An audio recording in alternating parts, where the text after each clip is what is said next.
and or engineering maybe, I'm not sure. Anyway, I had to stop what I was doing and listen to her because she was so interesting, so enthusiastic. So tonight you're in for another treat. Cool. Hi, I'm Siobhan. Thank you for having me here. I'm just going to warn you, this is a brand new talk which I finished yesterday. I've not really practiced it very much, but I wanted to jam pack in lots of stuff. And I kind of wanted to sort of begin. So I'm a studio director at a video game studio called Mediamolecule. And my path into the games industry was sort of started with me being very, very into dress up and playing make-believe.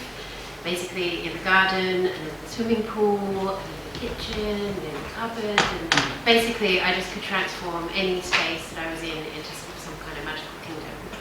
And this developed into a love of art and theatre and music and movies and books and then finally technology. And when I finished school I was ready to go to film school, but I actually got sidetracked by what's happening in the web world in the mid-90s.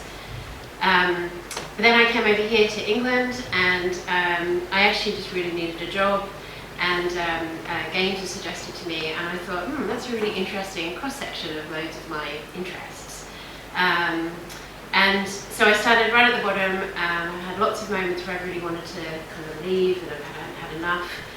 But two things have really kept me in the industry, and that is, one, the people that are in it. It's filled with like the most amazingly brilliant people. And two is those people combined with what we can now do with technology.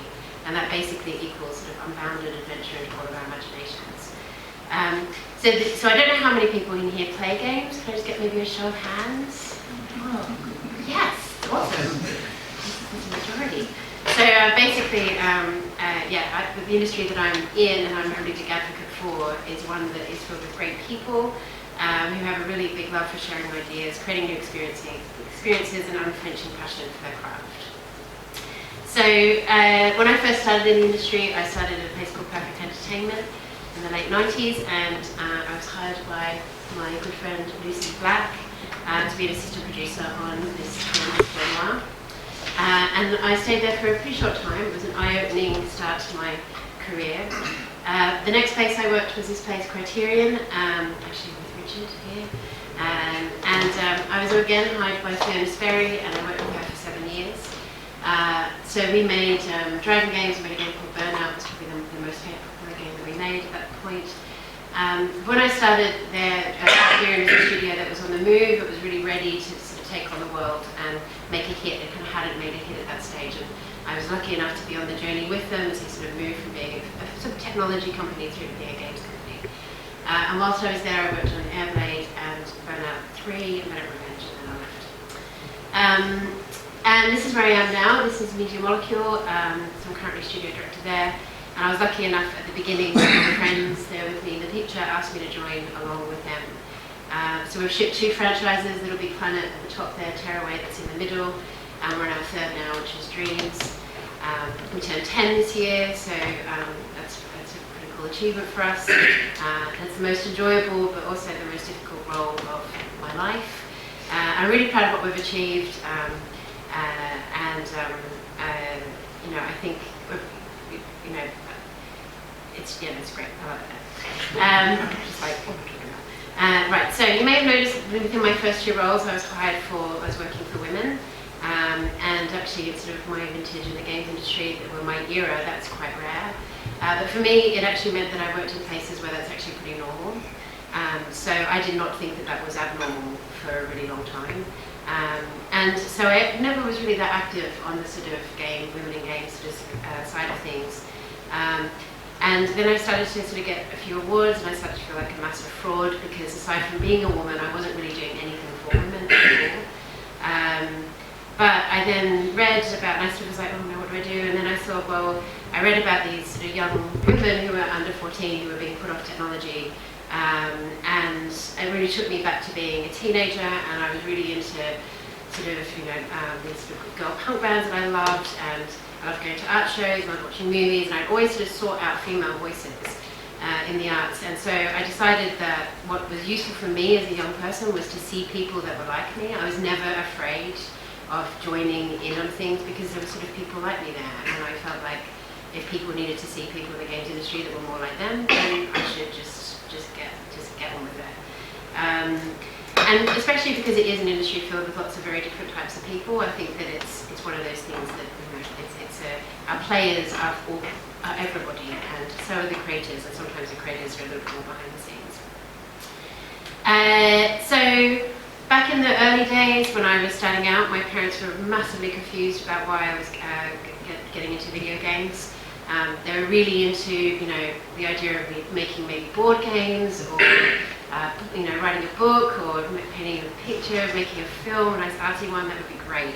But video games, they were just considered to be a bit crass, and you know, it took a little while. But now I'm proud to say my mum and dad do have a PlayStation. My dad is turning 80 next year, and they also have sort of gravitated to the iPad, and The Room on iPad and The Recent Her Story both have had my mum completely captivated. So these days, I think probably for everybody here, whether or not it's like an old school friend who's sending you loads of Farmville requests by Facebook, or a niece or nephew that's glued to YouTube videos of Minecraft, or your own just maybe the addiction to Candy Crush, video games are absolutely everywhere. They're sort of all throughout our lives. But the very weird thing is that it feels like unless you are in the know, it's a bit like explaining the ocean to somebody who's a desert dweller. And so one of the ways I've sort of started to try and break it down is to sort of ask people to think about it as a medium, and a little bit more like books. And so with books, you know, we all can accept that they're not one genre. There are many. They aren't all intellectual. They aren't all fiction. They don't all actually even contain words. And it's a medium that allows people to express themselves in lots and lots of different ways. And through journeys of discovery, which we all would have had, we've probably figured out what we like and what we don't like. Some genres fit. There can be the most amazing book in the world, but we just don't get it or don't like it. And it's very, very much the same with video games. With books, there are blockbusters, there's the indie press. What is like identical about them is that the stars are, or the stars of the show are the authors. So what I kind of wanted to do for a little moment at the beginning was, I'm not really sure how much everyone here knows about where video games came from and the people involved. But I kind of wanted to start by talking a little bit about them. And this is in no way, like, I'm not even, it's like I think, a semi-accurate history. As in, I've not really had anyone check my research. But, so, yeah, it's not everything. But so the history of video games dates back to the late 1940s, when computer scientists started to design games and interactive simulations as part of the research. But I also love to think that what they were doing was they had a great sense of play, and they probably realized they had this technology and they just wanted to try and make stuff. I think it's interesting that the first video game that was patent was in 1948, and that was for a missile simulator game based off the radar displays from World War II, which, you know, I'd love to know kind of what happened with that. It's a patent. I have not read it. It's called the Cathode Ray Tube Amusement Device, if you want to go check it out. It's punchy. And then the subsequent invention of the silicon transistor led to the development of the TX0 and then the PDP-1 computers, on which the first widely available computer game was created. And that game was called Space War. But early on, that game actually could not leave any lab anywhere, so they were in, I guess, in the colleges, and they were too expensive and too big to leave the labs. But that said, it seems that it was actually very widely played. I read quite a lot of different people who around that era had actually had played it. But then this guy, Ralph Baer, decided that it was time to get video games out of the lab and into the living room, and so he actually sort of shipped the sort of first thing called the Odyssey in 1972. So he is sort of known as the sort of grandfather of video games, although like you'd think that maybe the Space War person would probably should get their credit for that. He got it into the homes. But also around that same time, the coin-operated arcades were born, and so Nolan Bushnell and Tep Dabney started off Atari, and they apparently started off with $500, and they just had this really big love of video games, developed from their time playing Space War in computer labs, which I thought was a really cool little connection. So Atari and their first hit Pong in 1972 became absolute household names. The arcades grew in popularity. Did people here play in the arcades? Anyone lose some time to Pong? Anyone fallen in love over poem? Apparently it happened, so I was reading it. But it would have been super cool because it was one of those things which really got people together, got them around something, gave them something to do that was different. And what I loved, I read an interview with Norman Bushnell, and he said, the step from game playing to computer programming is so small that it is almost not noticeable. And I think that's really one of the themes that sort of keeps reoccurring throughout what I'm talking about, is this sort of virtuous circle of kind of inspiration and then taking a step on and moving on. So this is Toru Iwatani, creator of Pac-Man. And this Pac-Man is basically the first pop culture video game. It wasn't just a game, there was like the TV show as well. And I found it interesting to learn that actually, when they started out, Iwatani said that they wanted to make a game that would actually attract women to the arcades. Because at that time, they were places just for boys, and he was like, oh, they're really smelly. I was like, women are always really smelly. But anyway, so inclusive. So they really wanted to make something that was inclusive for women, for girls, for couples, and also for boys. So they sort of felt like, well, what should we do? What should we focus on? And they were thinking, well, maybe we'll make something to do with relationships, or. But apparently, Iwatani-san's wife was really into eating desserts, so he was like, oh, let's make it about eating desserts and eating. Which is such a cute story of Mary is having a pizza. And also because they wanted to sort of go for this vibe and they wanted to attract people to the arcades in a sort of joyful way, they decided they wanted to keep the enemies cute. And if anyone's played, like when you've played Pac-Man, you kind of realise it's just got this really beautifully integrated design. And they also wanted the baddies to be like Tom and Jerry, so not have that kind of severe sort of relationship, something that was playful and that you could go back for more. And he wanted to make sure that the gameplay and the visuals were both really integrated as something that would be easy for people to get their head around, but also require some skills so people would get back there. And he really hit the jackpot. And if you weren't playing Pac-Man in the arcades at that time, maybe you were playing like Donkey Kong or Dragon's Lair, Frogger, Mario Brothers, Double Dragon or something else. But I found it really fascinating to think, like, if that's the story behind Pac-Man, like imagine the stories behind some of the other games. In the 80s, there was the big crash, and basically the arcades and a terrible rock bottom.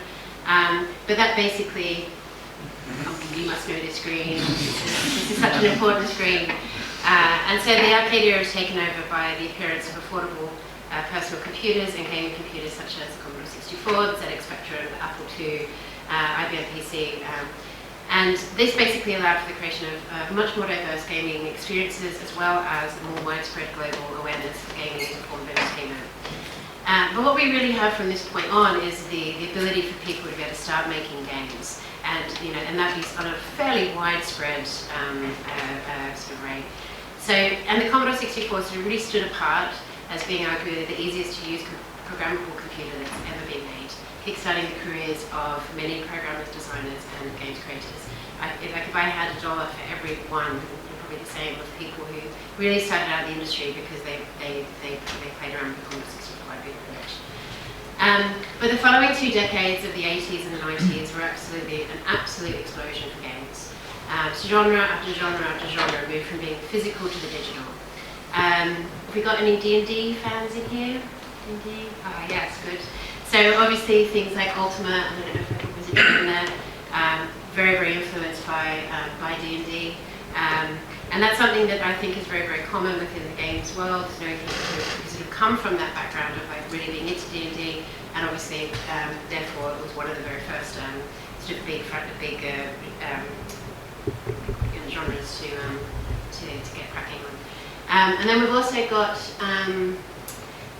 Sierra, so we've got Roberta and Ken Williams up there on the left.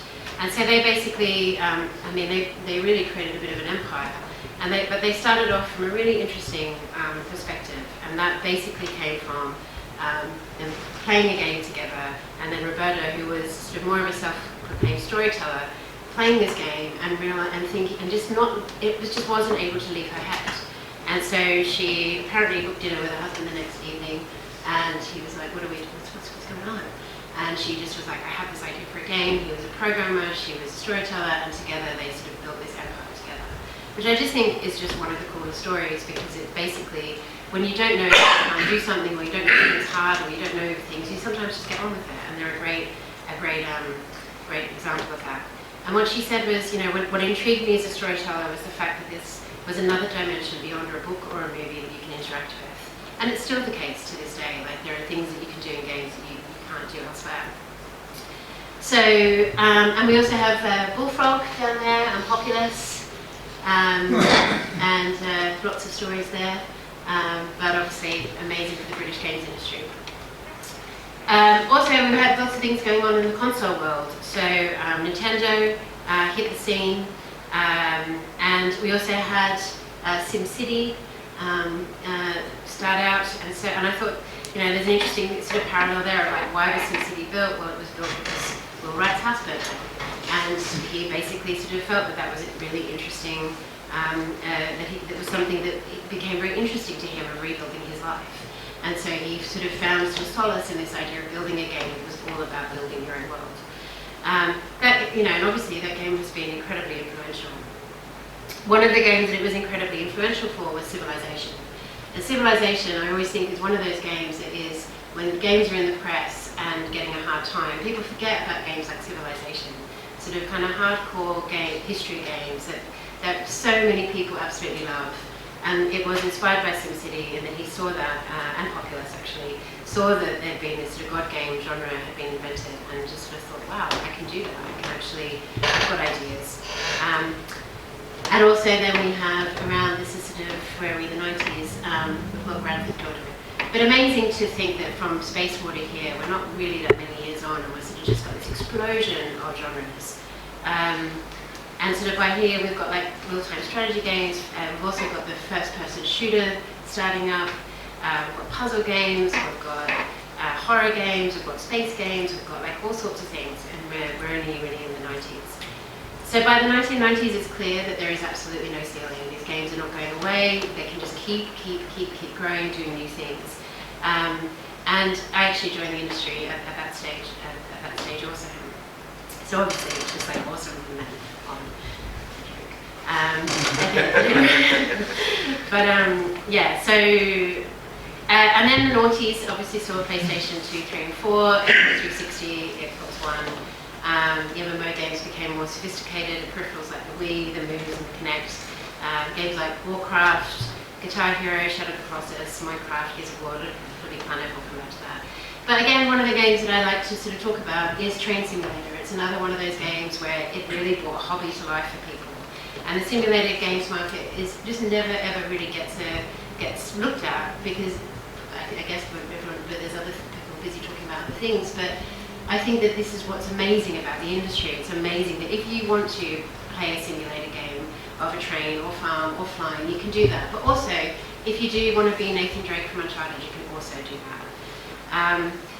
Journey up there is Genova Chan. That was, is it people play Journey here? Very beautiful game. Thoroughly recommend it. And one of the reasons I wanted to talk about it was that they started off with this sort of very strong vision. The team are in the middle there. They started off with a vision that they actually wanted to make games that really expressed emotion. That's a really easy thing for me to say, but it's an incredibly difficult thing to achieve. And this team are probably, they just knock it out of the park every time that they do it. It's a very personal sort of story to them. And Uncharted is one of the most successful PlayStation games right now. And at the helm of that for many years was Amy Hennig, who actually started off in games just completely by fluke, was on her way to be a writer in film, and then needed some money.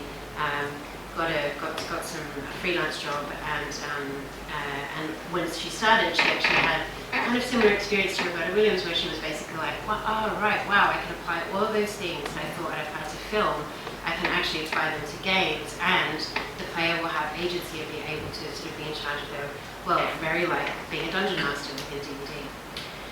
And if that's not enough, then we had the mobile phone world, the mobile phone games begin, and that was a bit of a surprise, because at one point it looked like they were just going to look like the left-hand screen for a long time, and then like whatever, and then suddenly we have games like The Room, just look so magnificent. And And it did really freak people out for a little while. Like whilst these sort of changes are happening, we're getting more different consoles and we're getting different technology. Like you sort of pretty much have to sort of start from scratch a little bit. You're learning every time. And the mobile, when mobile gaming sort of hit the streets, if you like, it really was like, oh my god, it's huge and everybody has one. You know, everyone's got a phone. But instead of the industry completely freaking out for very long, basically what happened was we evolved, and we've started very much, sort of was the start of a phase where instead of there really just being like PC games, console games, mobile games over there, there's much more of a sort of blend. We've sort of learned a lot from each other and have evolved. And also that's because we now have these incredible ways to distribute. So we distribute via PC or on Steam, by the PlayStation Store, by the app stores. We have incredible tools, an amazing tool called Unity, which is a middleware which basically allows people to get started really quickly. And these have basically fueled an indie game revolution, which has just been one of the most magnificent things to happen. You know, we've sort of gone from computers being in the lab and being accessible to computers being in the home and in the arcades, to people being able to make games, but it's probably still being a bit of a career, to then it being, you know, back to sort of big consoles. And now we're in this world where it's just like all kind of mushed together and people are making all sorts of incredible things. Because at its core, games is really about, making games is a craft. And making games we love and doing what we think as makers is interesting is what moves the medium on. And these are some of the games that have sort of come out. I've got Grand Theft Auto in the middle there because I think it's almost like around the side, I'll put this in there as well, but the other ones around the side are actually independent games. And Grand Theft Auto is a huge big deal. But these other games around the side, Monument Valley, Papers, Please, Braid, Room, Powers, which Richard here made, Gone Home, That Dragon Cancer, are all they have been incredibly important games over the last sort of 5 years. That Dragon Cancer is a video game created by a husband and wife team, and basically this is their sort of autobiographical game based on their experience of raising their son, who was diagnosed with terminal cancer at 12 months old. And basically, in order for them to sort of be able to process what was going on, they decided to make this game together. And I mean, it just gives me goosebumps to think about it, but it was a way for them to process, but also educate people on what that experience was like for them. They didn't need to, and they chose not to make a movie, they chose to make a game because that was something that was personal and important to them. Kitty Powers Matchmaker, which Richard here did make, is, I have watched Richard for many years, and I love him very much, he's one of my best friends. Sort of blossom into the glorious drag queen that he is, and I've worked with Richard on many games and he is one of the best game developers out there. So him to bring those two aspects of his personality together into one thing has been an incredibly special thing for me to witness, and I'm really proud of him. The Room and well, Papers, Please, moving on there, that's basically a game about being an immigration person, where you've got your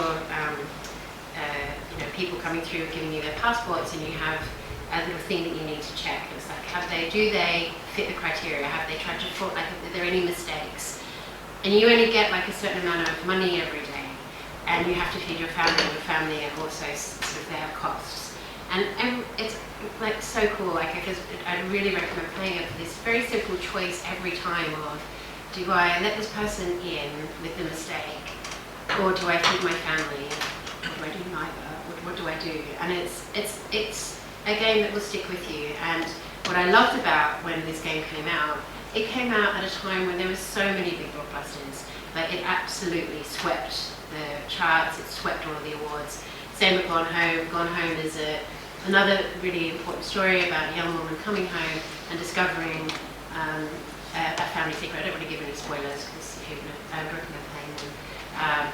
But an incredibly powerful experience also. And these games taught us again a lot as games makers. Like, we'd been making arcade racing games for a long time, and then I moved on to Little Big Planet where I obviously learned lots of things. But these really came out of the blue as games that sort of really changed things. They pivoted us all as an industry to be like, you know what? You can do games that make you really feel something deep, and it doesn't always need to be fear. And now ahead of us we have this. We have the very huge, exciting virtual reality. I can't wait. It's just the coolest thing in the world. And obviously working in games, which is great because we get to play with this kind of technology. But it's a really exciting sort of possibility for us. So I think it's really fair to say I really believe that games are the medium of our time. Humans have always loved play. It's a really special and important part of the human experience. But something really special happens when we sort of combine that desire for play and experience, and when that meets technology. But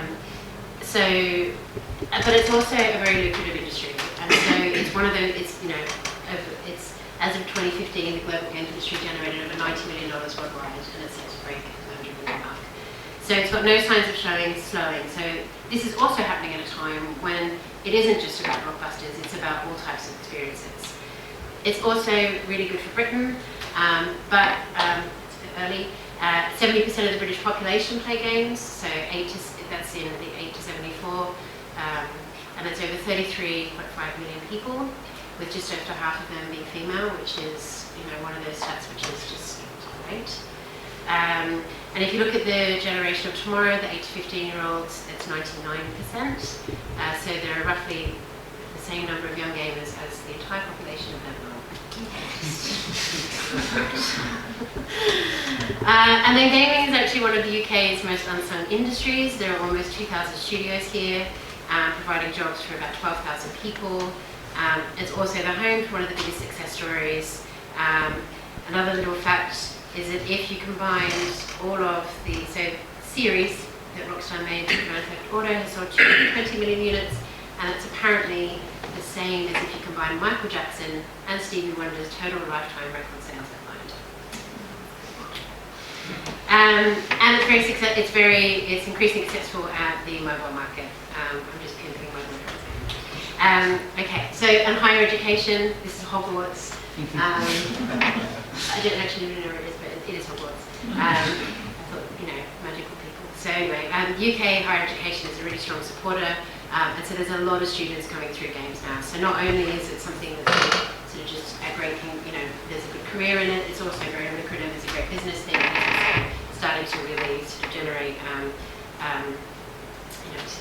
a lot of education. So it's a pretty big deal, and I really love it. We've had 8 generations in 56 years, and that's really fast. But it's actually, I think it's going to continue. We're still at the tip of the iceberg. And I love this quote. I heard it the other day, and I thought this basically sums up game developers to me. I wanted to make games other people weren't going to make because I wanted to see how they would look. That's basically why it's filled with awesome people. The players and creators are more diverse than ever before. There's lots of great men in those earlier pictures. There weren't really enough women. I did actually pick most of the women I could find from Amy Henning, but I would have liked more choice. There are more diverse makers now, though. That's definitely true. And the thing about having diversity, and the reason why I think it is really important, is basically because it's this medium, and it's just great to hear different voices. More people equals more experiences. I don't want to just have one sector, and I love that actually. I think things like Unity in particular really, really, really helped to actually just give people a voice, and that means that diversity is happening through people making.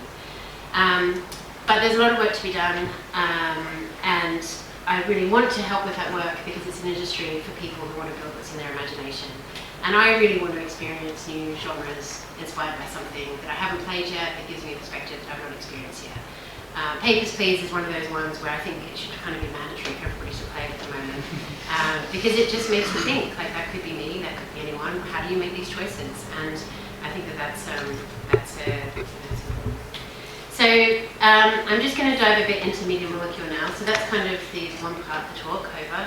And we're now sort of moving on to Mediamolecule. This is Mediamolecule as of, I think, sort of September or so last year. We actually have 30% female population, which is 10% above the industry average. And out of our 56 people, we have 23 cultures. And this is important to us because we make creative games. And it's weird to think for me that basically game developers sort of start out as just little people like any of us. I loved that when I was doing the research for the beginning section, one of the reasons I wanted to have that was just sort of remind us all that things are just made by people. Anyone can make them. You don't have to be anyone special. You can be anybody. And when I think about Mediamolecule, and I'm often asked to talk about it, I'm often like, yeah, but it's been this really lucky story. We've had this sort of series of events which just are incredibly lucky. But actually, I sort of started to realise it's also about a group of people who are really inspired by their imaginations. That was us 10 years ago when we first started. We were much less haggard and we all liked each other a lot more. Sadly true. And so this was, us all as kids. And we all had this sort of passion for making things. Lego was a big deal for most people. Tony Hart, really big deal for a lot of people. Commodore 64, but then also the combination of things like we've got sort of classic art,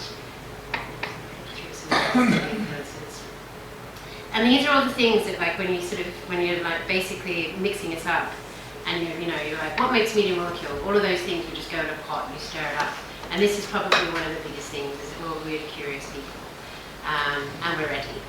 So I didn't realise I had this in 3 times, but it's just. And so the Commodore 64 and the Amiga from those earlier, from what I was speaking earlier, they are like massive touch points for us as a studio.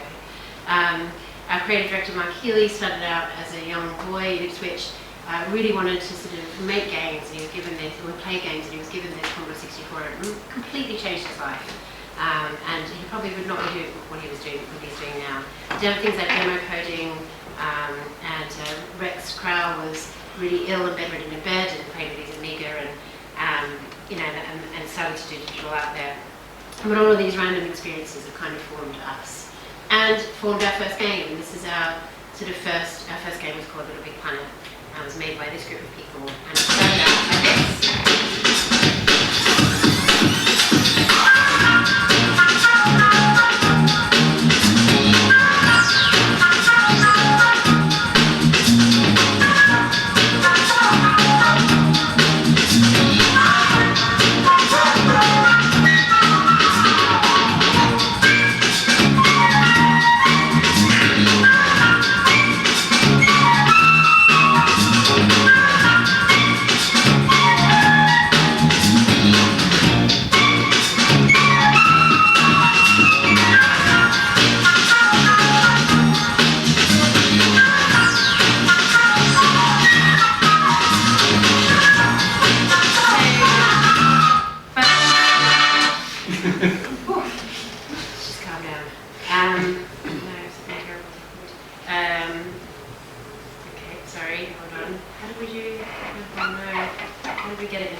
Is that when we had that little physics demo, but obviously, to sell that into Sony, we had to take that and sort of sell them in on a bit of a mood.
So, and that really to us was like summed up what LBP was going to be. And we made that as you will probably see, there was MySpace. Who remembers that gem? It was a gem, I loved it. But there was that back in 2006. And actually, like pretty much nearly to the day, we were doing this.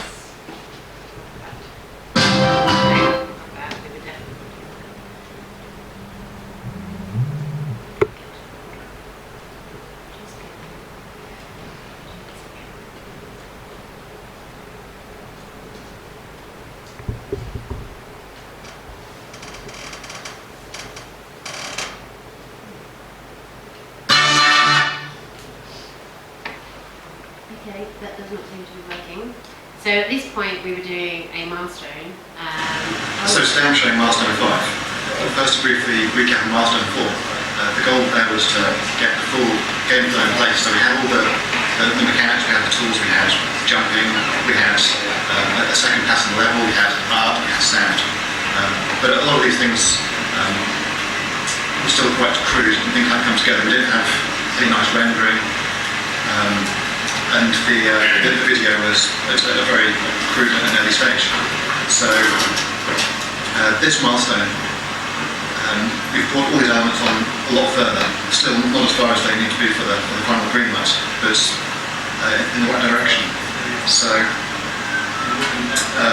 to cover some bullet points, the animated character mesh is now in-game, and that's what we're using. Before we were using a horrible debug mesh. The running, the jumping and the walking and the speed of these things have been iterated, and we're pretty happy with these now. So they're quite representative of what we're going into the green light with. The grabbing has also been heavily iterated. Unfortunately, that's something we won't be showing much in the video because the visuals for that haven't been done yet. But it will be shown briefly. The beanstalk level you'll see has been heavily iterated. It's now a lot more visually interesting. It's a lot of art treatment. Still has yet to go through the decoration phase. It's more playable, but there still is room for improvement there. And again, at the same time, you'll see that the rendering engine is now in game. So we have beautiful rendering with depth of field and motion blur and bloom and shadowing. We have real meshes in the game. We have. So anyway, we're doing a milestone. I don't know how to milestone is. Just go on for a while. And around that's what we were doing at that point was manifesting that sort of little physics demo into and taking the sort of feeling from the other video. And actually, over the course of the years, we ended up. This is what.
Familiar with Little Big Planet, basically it was a game where you learn how to make games to share them with other people.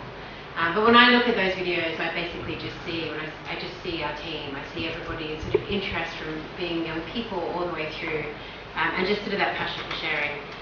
Our next project that we worked on was one called Tearaway, and this was a beautiful narrative adventure. Rex's experience of being a child and learning how to program and then create digital art with Amiga, basically it sort of was his point of where he started to really love video games. I love this piece of paper because basically it became like the Bible these things were what was important about it. It was about the delivery adventure of iota, holding the world in your hands. It was for the PlayStation Vita, because the Vita is a handheld device. And Rex had this idea that when he said it to me, it just sounded completely bonkers, that he wanted you to be able to like put your fingers into it. I was like, what? But what he sort of meant was that they basically had sort of a back camera, so you were able, well, not back camera, it had a back touch. And so what he wanted us to be able to do was that people would hold it, but when they held the back, they would sort of see these digital fingers come through, and it would feel like your own hand. Sounds so odd, but it actually worked out really well. But also realistically constructed papercraft fantasy. What I wanted to sort of show here in this sort of section was basically the collaborative jamming approach. So when making games, one of the things that everybody loves to do, and one of the reasons it's a great industry, is that people are tinkering around and they're talking about ideas.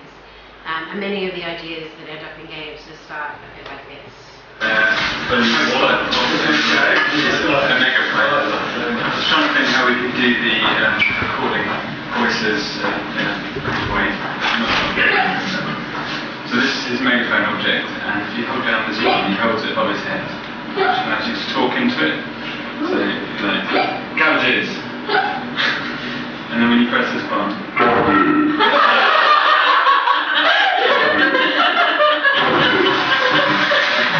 you have the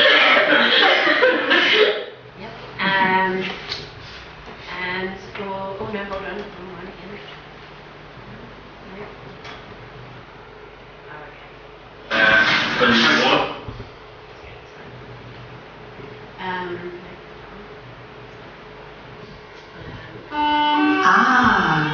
This one is called iota. So here we They've have got a message just for you. He wanted to give these characters a lot of sort of feelings, so he would act them out, film himself.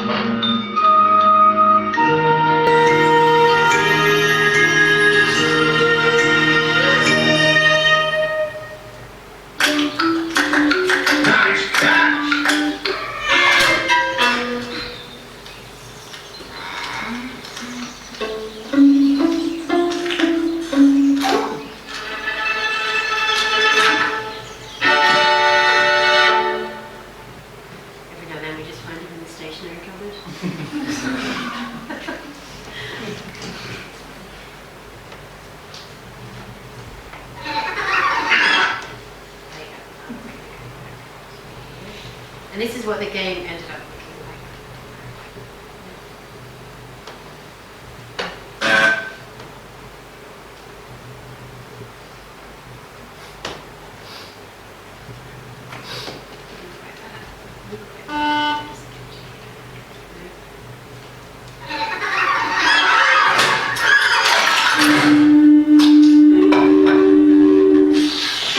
I think we're very lucky in that as a whole organisation,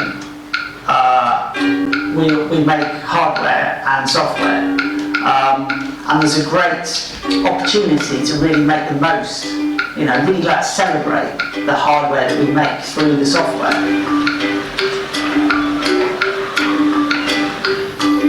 So when we started looking at whether it was going to be possible to put Tearaway onto the PS4, really, the most important thing was just what are you actually touching, what are you holding while you're playing the game? Well, you are holding a controller, you are holding this piece of plastic, and you are looking at a TV. So, can we start to explore the relationship between the TV, the controller, and you?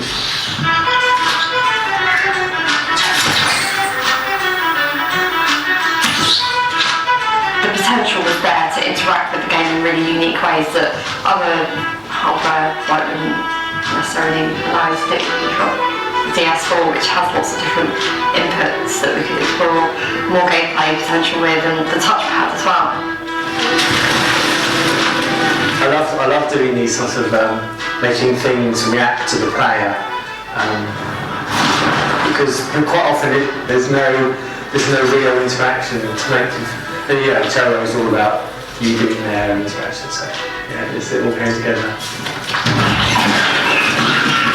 I was really impressed how you could use the keyboard on your phone to, to send messages using the PS4. there's lots of tablets and phones and Vitas and all sorts of things all sitting around in people's houses, so maybe they could pick those up and start adding to the world.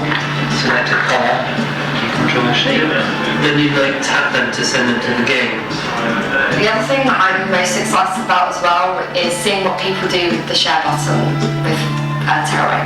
Because Terraway is pretty much the retelling of a story that hopefully will encourage players to take what we've made and basically cut and make their own stories and retell their own stories with the game.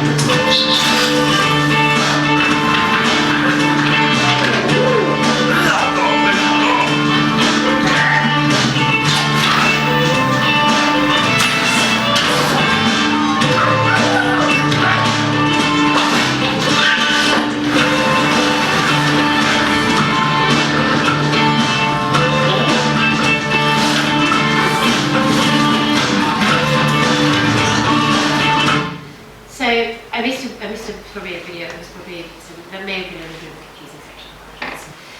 But basically, those first two projects that we did, Little Big Funner and Terraway, really validated our belief that self-expression is universal and that games can be a really great way for people to sort of get stuck in. And so our new project Dreams that we're working on right now, and our goal with that has basically been to reimagine how people create content digitally. We really want to make a big shift. So basically moving from kind of knobs and sliders to something that is a little bit more like this. Anyone who's ever tried to make a game knows that it does not feel like Jimi Hendrix playing guitar at all. It's definitely not as fun all the time as what's going on there on the right. It's sort of something entirely on its own. And it's a great experience, but the tools that we have don't always enable you just to lose yourself.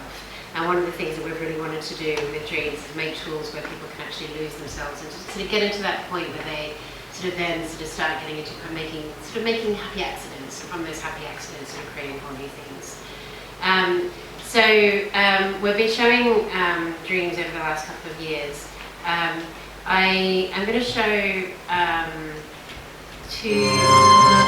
going to show this one and show a little bit of it. So this is basically this is the Dreams tools sort of being used. This is my Emily. And so the project, what you'll see is Emily down here with her moves, and she's basically making this scene. And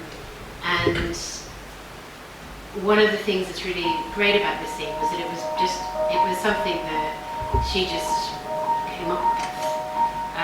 And you kind of noted one of the ideas of like the Jimi Hendrix thing wasn't just like feel like Jimi Hendrix. It's kind of interesting to watch, and she's quite interesting to watch because you don't know what choice she's going to make next.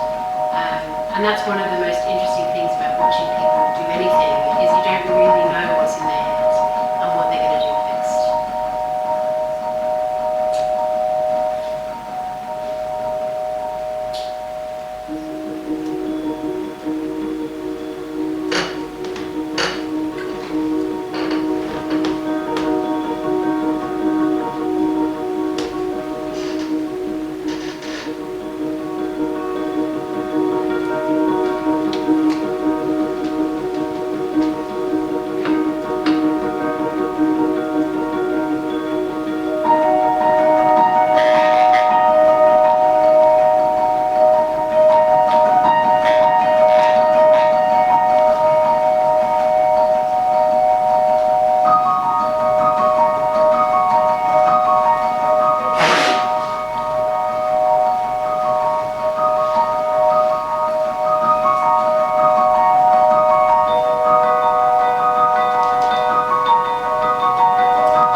with that tool, what we're hoping to be able to do is we've got a big plan of we created this world where people would learn how to sort of play through the game that we were making, and then we would hope that they would go and make their own.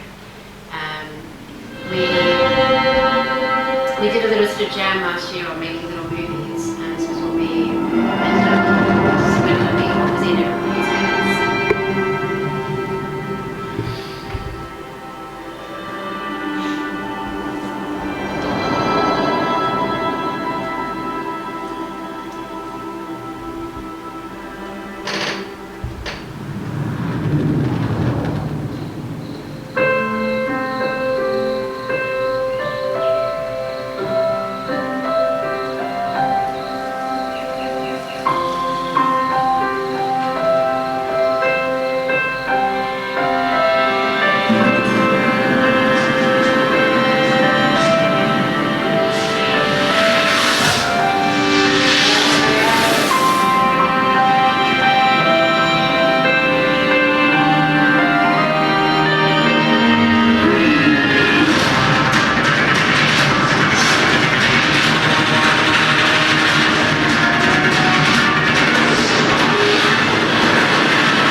Yes, we showed that last year, and one of the cool things to think is that everything that Emily was doing in that first scene you saw, using the moves and doing stuff, like everything that you just saw would have been made in a very similar way. We've sort of got to the point now where we sort of have to make a game. And so we have sort of started with this little imp character, which is kind of like this sort of sack boy in dreams. And we showed all this stuff out in an event a little while ago. But we have this love of the idea of like getting people creating together, getting people creating on their own. They can make these tiny little scenes, but then we have that's actually my boss, but he was just in there for a moment. But we have this sort of concept of dream circling. So what we're trying to create is a creative community where people can make things like whatever size they want. There could be someone who actually makes the characters, they might make blades for us, they might make whatever, but somehow together they sort of find a way to inspire and then just easily link them together via some links, so that you can sort of end up on this journey where you don't really know what's going to happen. You go through a doorway and you'll end up needing the seeking. And again, what I'm showing here is another result of just like a jam with the studio, build whatever you want to build, and we're sort of seeing the pieces together. So I think this is quite indicative of what a community might make.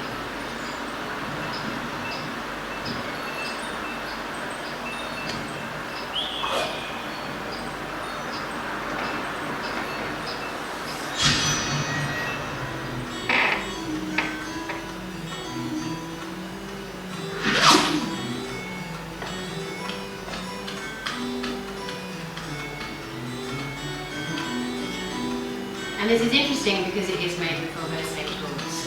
And so it means that, from one system you should be able to, if you want to create Cézanne, you can, if you want to go kind of snowy, you can.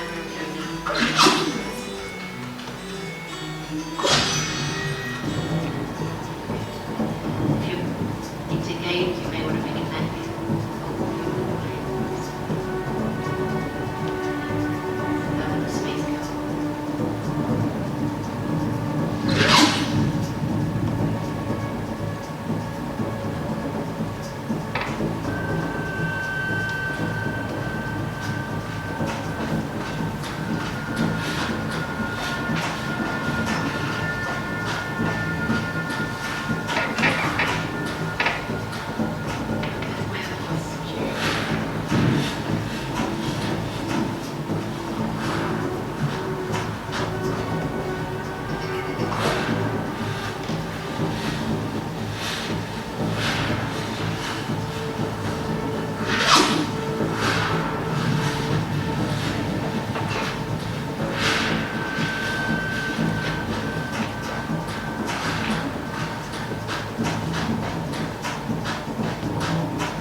that's what we make together at MAM. So those 3 projects are the products of the people within the studio.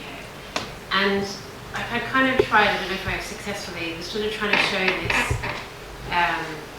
this interesting thing that kind of started. Like the games industry was started, and over the course of time, like there's been this relationship of people being inspired by what was before them and sort of doing something new with it, a new take, or there being something in the physical world that they sort of thought would be really cool in the digital space. And it was people that basically manifest them. And that's what's really awesome about the games industry, I think. I mean, it's what's brilliant about human beings is that we are able to manifest what we have in our heads. But for me, it's one of those industries that I feel is so at the tip of the iceberg. You know, there's just so much more that we could do. And I think, you know, when I look at this, we boil down in the end to being a logo of dreams. You know, we're one of like a billion of them. And all of those are made by people who sort of started from somewhere, who've got these sort of ideas that they have that they want to share. So I just think everyone should give it a go. And you know, and I think that when I look at our Mediamolecule games, I think they're a really good example of what happens when you have a diverse group of people making projects. Our projects aren't necessarily for one single person, they're for everybody, because we kind of have, we don't have everybody, but we have a very diverse community within the studio. And that to me is why it's always been a really important aspect of us, you know, creating games means we have to have that mix of people, of someone who'll be interested in pushing, and you know, pushing us in different directions. So yeah, I mean, if you've ever, you know, has anyone here ever thought of making a game? Oh yes. So made a game too, yes. And if you have and you don't know how or where to start, probably joining a game jam is a really good place to begin. There are plenty of them that they sort of happen all throughout the country. They're certainly happening all the time, and the Global Game Jam, that I think happens in January, is a really cool, probably big moment. And it doesn't matter sort of who you are, how old you are, what experience you have, just get involved. People are always looking for people to get involved. And if you're worried that there isn't a game for you, then why not sort of just approach it a little bit more like books and just sort of have a little bit of a think and read and talk to somebody who plays them in the same way that you would a book. Like, you know, that, I think that's like, and even for me, like I actually, like, there's so many genres I have no interest in whatsoever. And then I'm sometimes surprised by the things that actually really captivate me, and I think it's one of those sort of journeys. But there is, you know, it's great fun. And yeah, just in summary, it's a game that's really exciting and cool. It's made of ideas of really passionate people. People on technology is pretty cool. And I really want to bring more voices in the industry. So I definitely want to encourage more women, definitely want to encourage people of different cultures, different ages, just different people. I just want more people to be getting involved in any way I can help them, and I'm happy to help. Because it is a sort of cycle of inspiration. I think that there are stories, when I think about even just my dad, like I'd love to be able to sit with my dad and for him to kind of visualize some of the sort of little ideas that he has and stories that he wants to tell. Because he won't be around with me forever, but it would be super cool to ever play his game forever. It would be great.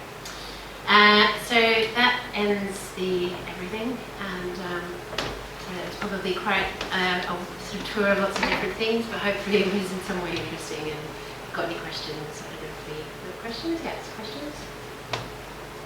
Yes. So in many of these things you showed the players were making games, but it wasn't clear if they were doing some programming as well. Were they giving behaviors to objects in the world?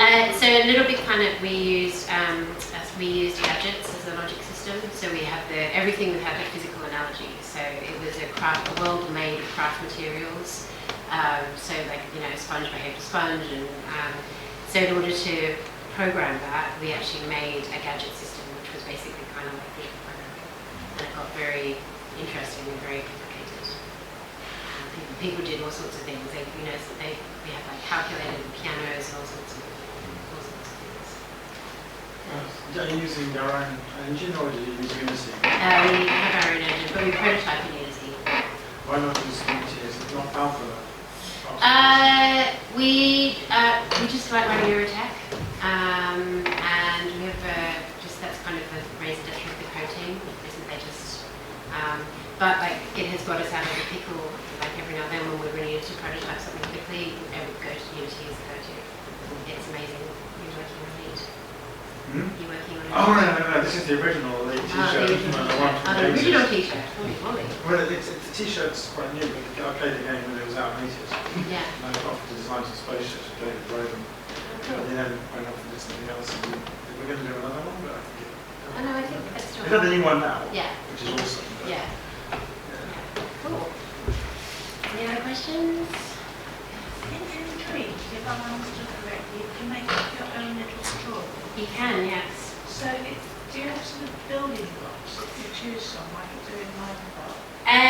You will. So we'll start people off by giving them a set of the sort of milestone we're working towards at the moment is so like somebody be able to give them the controller and they'll be able to assemble a small scene made up of probably like a set of pre-made parts, because the thing with Dreams is that it is, you know, there'll be so many people who, even just within our team, will provide some characters, some environments, and you can just almost like collage them together as a starting point. But then you can go deep and do your own sculptures if you really like. Answer your question? Yes. Yeah. So go deep and do your own sculptures. Yeah. Would a child be able to do that? Yes. I think so. Would they be able to create what Emily made? Maybe, maybe not. Like Emily is a professional artist, so she is used to using 3D packages every day. But the whole idea of it, because it uses motion control, is that it has to have it should feel like you have the depth of movement. So when you're using those move controllers, you really do have, it's not like you have a wall in front of you, you're really in that space. So, you know, when we've tested it on kids, we've had like children of our within the team who play, it always takes them a little minute to get used to working within a 3D space. But as soon as they start like laying down strokes and drawing, you know, just heads, and they just really get into it. And we could start it off with a simple plane like Minecraft or just blocks. I have a feeling that probably, you know, that will start off quite simple for people, but it'll very quickly be, you know, a collage of different creations. Will it be published? Such a good question. As soon as we finish it. Yeah. Yeah, it's going to be, it's so hard. It's such a hard project, but it's getting there, and it's going to be out, and I can't wait to get people crediting in it, because it's, you know, we learn a lot with LBP. With LBP, it was so constrained in the visuals that there was only so far people could go. What we've sort of learned with this is that when we, you know, there's mountains, is just that once you give people, once we've given our artists these tools, they just are just making all sorts of amazing things.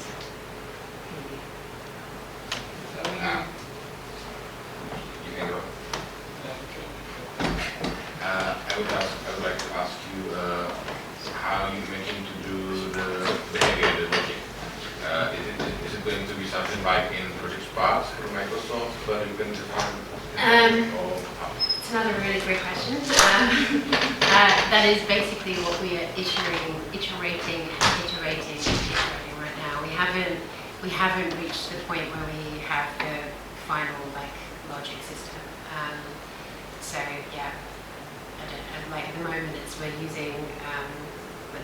using a system which is driving everyone a bit crazy. So we're going to change it. So,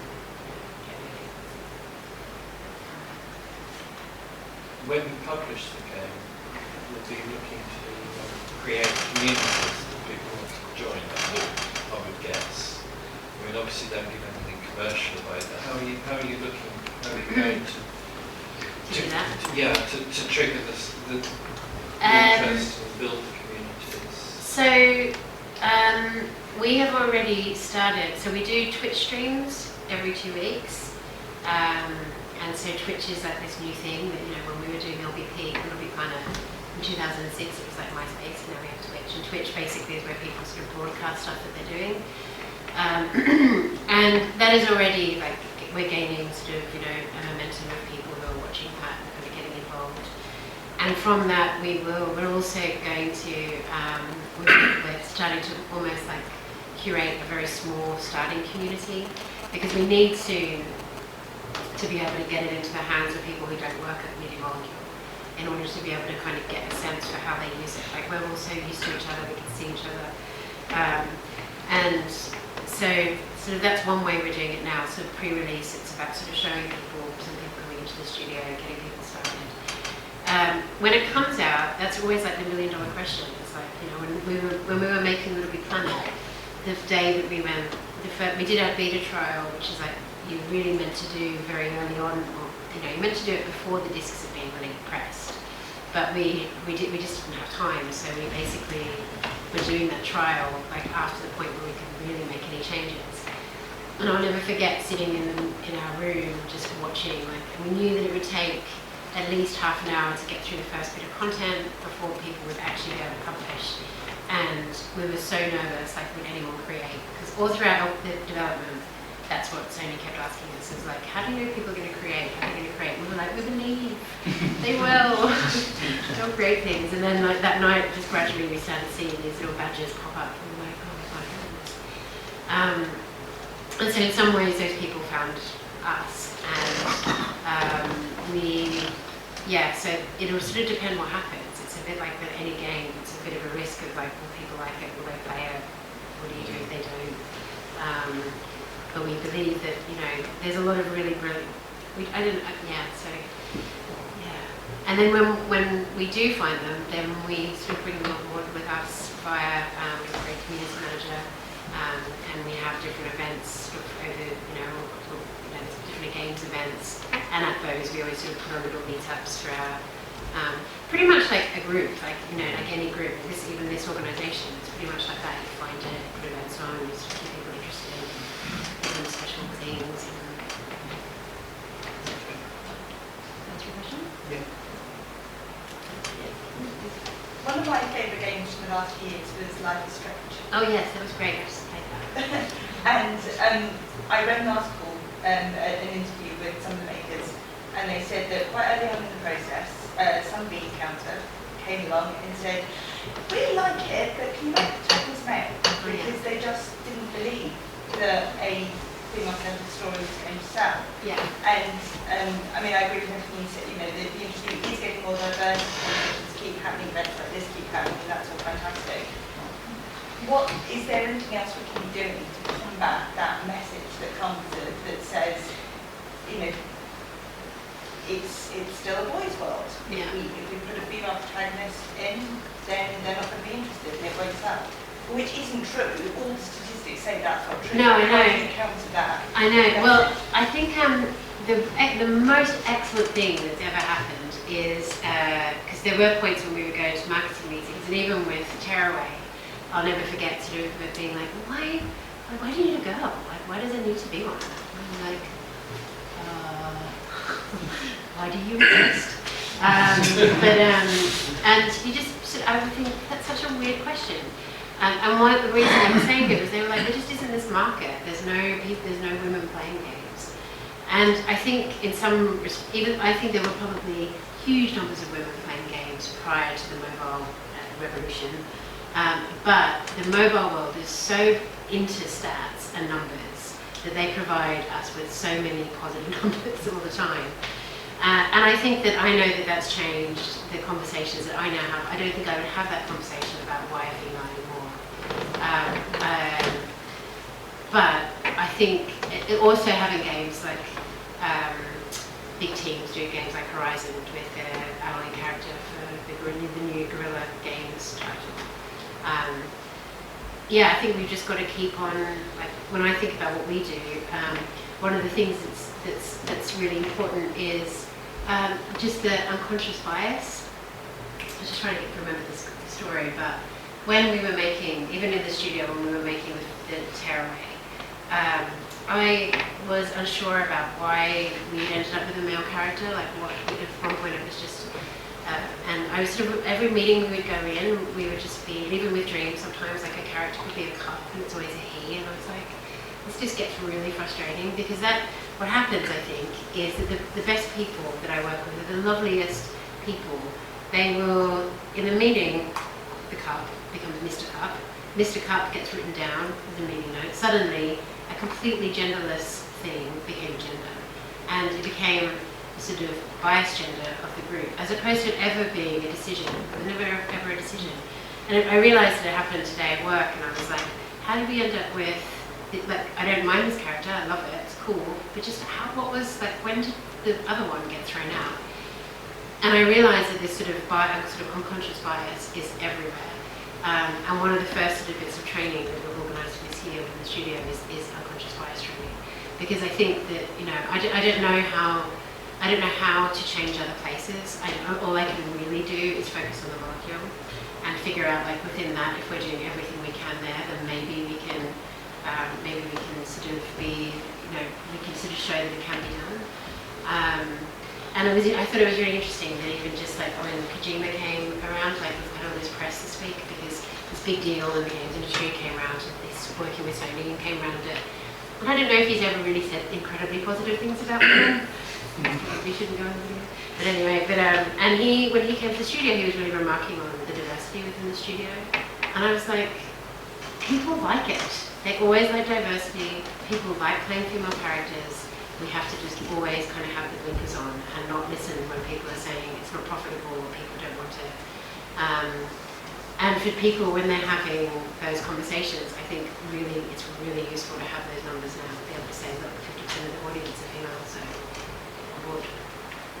And without those numbers, it was a lot more difficult. With those numbers, it's a lot better. But then just advocates, you know, I think we just need male and female advocates. Sort of getting out there and reminding people of the fact that, like, there are lots of great characters, lots of great game designers of female women, and they sort of get forgotten or just spoken about as a gender, as opposed to sort of just showing the work that people are doing. That's a question. And we could do more. So do you see Lara Croft as a female role model, or is that in fact a male view of a female? Well, she's evolved a lot over the years, so she's a really good case study. I love Lara Croft, and I love Tomb Raider. She did go through quite a few bad phases, though. Haven't we all? So I love what's happening to Lara now, and I think Rhianna Pratchett, who took on the writing of her as a character, did a brilliant job. And she is the reason why she ended up having a sort of a kind of renaissance as a character. So is she a role model? I don't know. I don't really ever find games characters role models necessarily. I loved playing her. I thought she was fun to play. And then there were points where you're just like, she had just been completely over-sexualized. But, you know, she's as a character, she's gone through different phases. She very much reflects the games industry in many ways, sort of the different phases of the industry of what was considered popular at the time. So in that way, she's actually a really interesting case study. But I really like where she is now, and I think that sort of came from Rhianna writing her from a female perspective and really sort of giving her a sense of being. You know, she's moving from being just sort of pixels to actually being somebody who had a history and a future and a present. I know, well, it's yeah.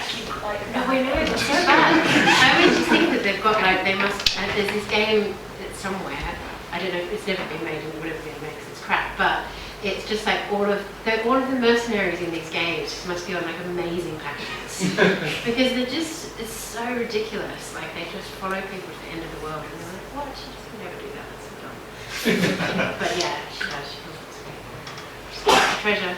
And treasure's more important. Any more questions? Yes, you talked about sharing, I think maybe all the games were creating, the users create things and they share, but it wasn't clear to me, so they're sharing in the sense of other PlayStation players, and then is there any way in which you kind of have to curate it at all and deal with what are the good ones and the bad ones, both in terms of quality, but also in terms of acceptable to the Yes. children and all those things? That's like the main, I mean, as soon as we start the community, that becomes like our constant job, sort of finding the good stuff. And so when it comes to, so we have moderation, so we have, it's really important, so they have one rule that is basically, they're very, very, very keen on making sure that children are protected. So we have to have like instant takedowns on anything that is considered obscene. We also have to have obviously a copyright route for when people do infringement of copyright. That's a different thing. And then it's basically the algorithms of like, well, what is good? And if everything is rated 5 stars or 5 hearts at a time, like how do you differentiate what is good and what? And that has like, we've never totally cracked it. We've had to use sort of all sorts of different filters to be able to like, ask people to use filters so that they're not just searching.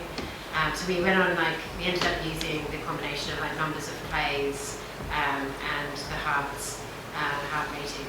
But then people game it, they're like, oh, you know, hearts for hearts became this thing. And so just, it's with dreams, it's going to be even more challenging because you can share anything from like a cup to like an entire game that was made that has a cup in it. So it's I think when people ask us when we're going to finish, like one of the things that we're the most terrified about is just that. It's like, how do we help make sure things bubble up to the top? And it kind of, what we've also, you have to leave it to the community to some degree, but what one person finds great, like ratings are sort of notoriously challenging to crack. How much of the actual play data in some of these levels do you telegraph? Because I can imagine, for example, in YouTube videos, they get a lot of their statistics within the percentage of people that will entirely watch a video, the average at which somebody will get bored of said video and then leave. With that, how much of that telemetry do you actually store, or would be practical for you to store in terms of gameplay? We can store with Little Big Planet. We ended up storing quite a lot. We haven't started the telemetry part yet on dreams, but it's a really good idea in terms of the length of time, the level. We would use things like, you know, how many people so we used a lot for testing telemetry A as a sort of starting point. So we will take the heat maps so we can look at them and see where people died. Are people all dying in the same place? You know, are people getting stuck somewhere similar? And so A telemetry is amazing for just that kind of, you know, QA data. But when it came to the game, what we were looking for was things like, well, where are people going and what are they doing? And when they're creating, like if they don't publish what they're doing, but they're doing multiplayer online create, then were they just creating in there? Were they standing in there? What sort of things were they doing? Telemetry is just sort of it's just like, I remember when we first started talking about telemetry, it was like, oh, right, this thing where we're going to suddenly be able to track what people are doing. And it seems so far off, and now it is just like, it is mandatory on sort of every project to really try to use it all the way through to you know, really get to a certain point to be able to gather that kind of data. But yeah, I think it's a good one of like, do people actually, how would they spend somewhere? Do you tend to formalise the publishing process somewhat? The root of my question is, are you concerned about the transitory nature of the things that are being created? They're created. No. And cool. So they'll just die. And unlike a book, it won't be there in 100 years' time. It won't have ISBN. It's interesting, like, I don't know, so one of the most fascinating points we had on the project, where we had Emily, you saw earlier, her and another woman, Maya, started at the same time. And they started when we had, we just created the character creator, but we didn't have, you couldn't save them. So they were basically, they would just be able to be exported as an image, and that was basically it, like they were just gone. And it was really interesting watching how liberated they were by that process. Whilst we're not going to do that, like we are going to let people save, we have always found that to be an incredibly interesting experiment. we thought they would join, freak out that they couldn't save their stuff, and not want to do that, want to move on to other things. But in fact, they found it really liberating, and they ended up making all sorts of things that are just no fun. Lived in the moment. Lived in the moment. Yeah. It does seem a bit of a shame that, we can't, Casablanca is a film that people still refer to. Yeah.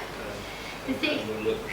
I don't know, I wonder, formats, it's just, who knows what will be happening in 100 years, but we are going to allow people to export stuff from Dreams, so they'll be able to export it out of PlayStation onto there, there'll be some, print it out, and I've got 3D printing, which I know you've always been talking about before, so you can export those things as 3D prints, you can export them as high-res images, so you just have to fill your house with your bits and pieces. From a legal perspective, who owns the copyright of things created in something like Dreams? So I think the EULA at the moment is that Sony does. That's nice. And the EULA as it stands that we are obviously looking at is that ownership. So their EULA right now there's nothing that they've got that actually needs people to have that. We would love people to retain ownership and Sony to have the rights. At the moment it's the other way around. Read the terms and conditions then. But the cool thing is what we want to happen is for people to be able to, for them to export, we've got to answer that question. So if you make something and you export it, the big question becomes when do people commercialise it or use it for professional reasons and the thing that is amazing is that when people come in, we have friends who are concept artists and various different things, when they come in, they're just give me this tool, I need to be able to use it. And so every now and then I go up to legal and I'm like, so legal, hi. I've got this use case for you, this is a person that wants to do this exact thing, can you add that to the pile of things that we need to solve? Because we have to think about the PlayStation person who's on their couch as primary person number one. But the speed at which you can create in Dreams is just unparalleled for the art team in any case, not for the design team yet. The design team will get their gadgets or whatever it is, it'll be amazing. Legal challenges. Are you a lawyer? No, I'm not, but I've had legal challenges with legal, as I'm sure you have as well. Luckily they're really open-minded and in Sony, they really want to help us, but at the same time I think everyone's like, how do we do it? And that comes back to the community question where we have to start a beta trial and see what people do. So we think that people might do X, Y, Z, but actually when they start using it, they may do A, B, and C. And we kind of have to pivot a bit more around what they do and what they're finding interesting. And then, we maybe no one gives us legal challenges. Maybe. Continuing on the copyright theme, there have been problems with 3D modelling where people have drawn things that they've seen at the cinema, for instance. Oh, yes. And then they've uploaded them to some website, and then the 3D models can be disseminated to other people. And of course, the lawyers for the cinema, the film company, will then try and close the website down because they say this is counter interest. Yeah. So you've got to try and stop, your consumers, as it were, making Star Trek models. Do you know what? And that's one of the most difficult things because people very often start from trying to copy something that they love. They may do homage to Batman or whatever. And so with Little Big Planet we have that, but because it was masked with this craft world, everything was made of craft materials. Instead of people getting angry at us, they basically started to put their characters in the game. So they had Marvel packs, Tim Burton packs, all of these different packs within the planet. And that was really that all worked within that world. But within Dreams, what you can create could be exactly like it. I think that we have that whole side is going to be a completely new thing. It's up to the person, so it's up to the cinema person to decide whether or not they think that we are making money from that or whether or not Sony is. But what we need to be able to do is just provide the tools for them to be able to sort of say this is a copyright infringement. So we have to encourage our community that sometimes, even within Mediamolecule, it's what do people create first? Oh, they create desktop.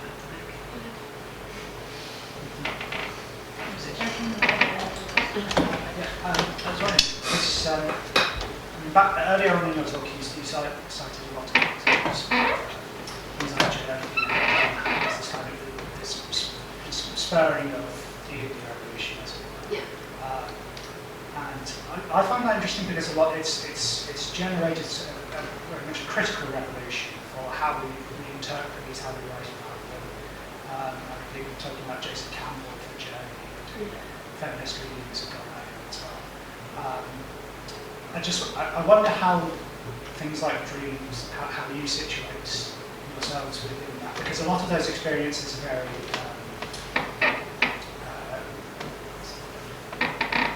very curated experiences. They have very clear parallels to film theory, to literary theory, and so on. Whereas what you're making with dreams is very much creative. It's a tool as much as it is game. So I wonder if you have any thoughts on how that vocabulary develops, where we don't really have the vocabulary to describe what dreams is at the moment. Yeah. You see that a lot of trade publications trying to talk about, trying to say, this is a really interesting experience, but it's very difficult to describe with vocabulary. Yeah, I mean, we have been really transparent with dreams.